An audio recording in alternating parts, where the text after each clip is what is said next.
지금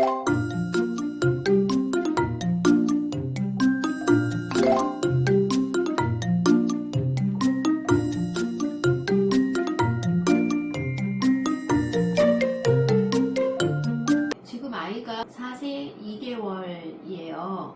그러면은 이제 4세가 넘으면서 우리 아이들한테 이렇게 발달적으로 이종표가 되는 많은 능력들이 보이죠.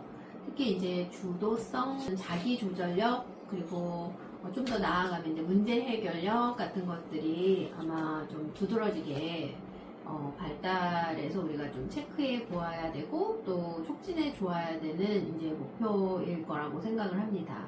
그래서 우리가 KCI 결과를 보니 아이는 지극히 전체 발달이 이제 정상 범주에 있어요. 그래서 이 아이는 정상적 발달을 하고 있구나라고 우리가 이제 가늠할 수 있겠죠.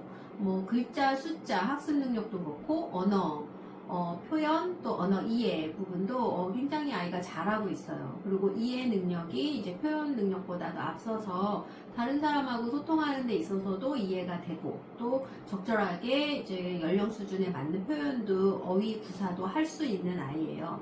근데 이제 엄마가 보기에는 아이가 별 문제 없어 보이는데 친구들하고는 좀 잘 어울리지 못한다. 의사소통도 잘 되는 것 같지 않은 것 같다.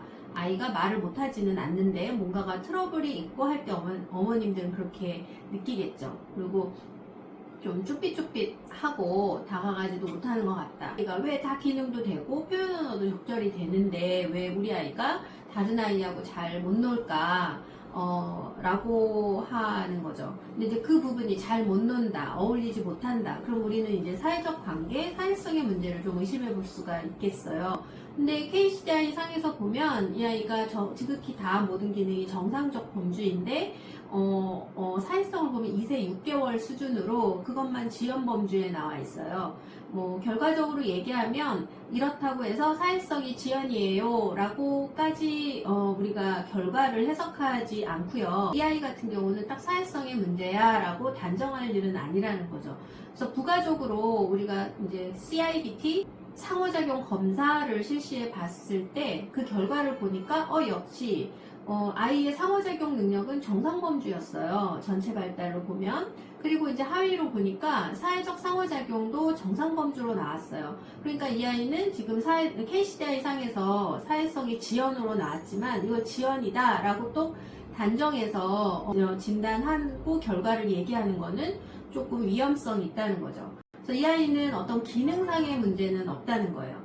CIBT 상호작용 검사를 봤을 때 주도적 상호작용만 낮음 정도 수준으로 나왔어요. 그래서 보면 아까 제가 서두에 말씀드렸던 것처럼 이 4세 수준에서는 아이들이 긴밀하고 조금 더 심층적인 사회성 발달이 이 시기에 주요 발달 과업이라고 할 수 있어요. 이제 3세가 넘어가고 4세 이후부터는 아이들이 좀 긴밀한 소셜 스킬을 발달시키는 게 사회성 발달에서 굉장히 중요해요. 그러니까 누군가를 좋아해 라는 사회, 관계, 이 일을 떠나서 거기에서 조금 긴밀한 스킬이 좀 더 주어져야 된다는 거죠. 4세 이후에는 이제 에릭슨 학자가 말했듯이 주도성이라고 하는 것이 굉장히 중요한데 이 주도성이라고 하는 거는 이 아이가 무엇인가를 시작해서 친구들을 굳이 끌어서 같이 어울리는 거가 주도성이죠. 이게 이제 사회적 관계 형성에서 굉장히 중요하죠. 누군가와 함께 나누고 싶다라는 것이 관계성이죠. 이런 것들이 사회를 살아가는 데 있어서 우리가 역량 또는 리더십으로 되게 중요하게 발달에서는 제한하고 있는 능력이죠. 이것의 민감기가 바로 유아기, 4세 넘어서라는 거죠. 그래서 이런 주도성을 키워주는 게 굉장히 중요한데 이 주도성은 뭐예요? 이 아이가 무엇인가를 시작해서 이끌어가는 능력이잖아요. 그러면 이 아이가 무엇인가를 시작하도록 우리가 기회를 줘야 되겠죠.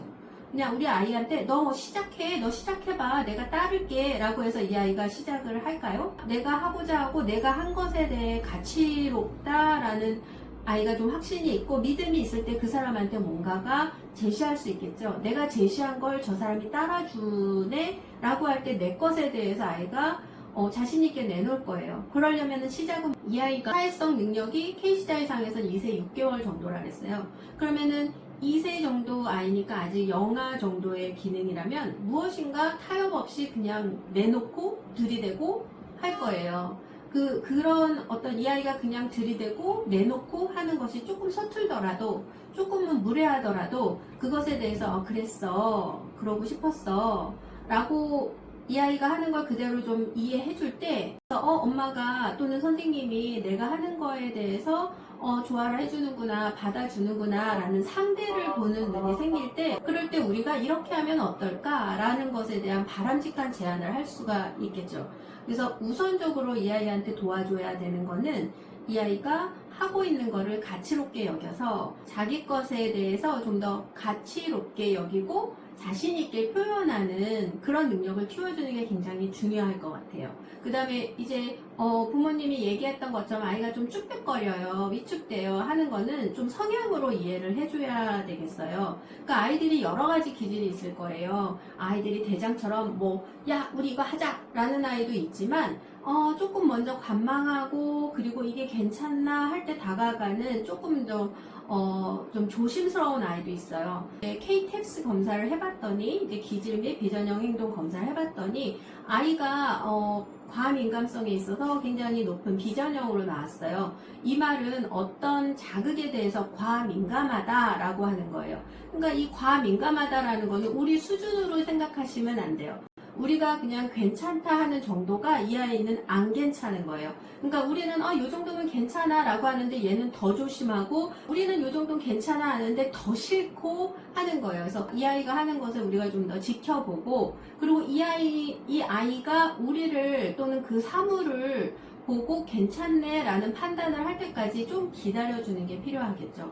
그래서 오히려 주도성을 키우기 위해서 막 밀어붙이면서 주도해봐 라는 것보다 이 아이가 현재 하고 있는 거를 우리가 따라줘서 이 아이가 앞서서 우리가 뒤에 있어줄 때 자연스러운 주도의 모양새가 되고 주도의 그 틀을 이 아이가 경험하게 해줘서 주도성 있는 아이로 역량을 키울 수 있게 되겠죠.